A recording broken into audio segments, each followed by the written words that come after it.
যদি তুমি পৃথিবীর সবচাইতে শক্তিশালী আঠার মধ্যে থেকে তরলটি বের করতে পারো তাহলে পেয়ে যাবে $10,000। লেভেল 1 কিডস লাইফ, খুবই সহজ। লেভেল 2 মাখন আঠা, মনে হচ্ছে এটাও সেই আগের মতোই হবে। ও এটা তো অনেক শক্ত, একটু শক্তি লাগাতে হবে। হ্যাঁ এই তো এটা ছেড়ে গেল। লেভেল 3 রুটেলা, এটা দেখেই মনে হচ্ছে খুব সহজেই এটা ছেড়ে যাবে। সত্যি তো ছেড়ে গেল।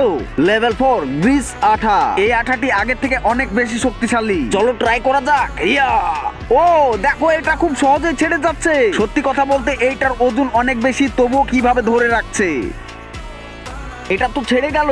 লেভেল 5 অসম্ভব, এটা খুবই কঠিন হবে। চলো ট্রাই করি। ইয়া ইয়া আরে ইয়ার এটা তো বাইরে আসার নামই লিখছে না। ইয়া ইয়া মনে হচ্ছে এটা আমাকে আরো দূরে টানতে হবে। চলো বন্ধুরা তোমাদের সাথে একটা গেম খেলি, যদি আমি এটিকে বের করে ফেলি তাহলে তোমরা সাবস্ক্রাইব করে দিবে। ইয়া ইয়া এটা কাছাকাছি চলে এসেছে। ইয়া সাবস্ক্রাইব করো তোমরা তাড়াতাড়ি।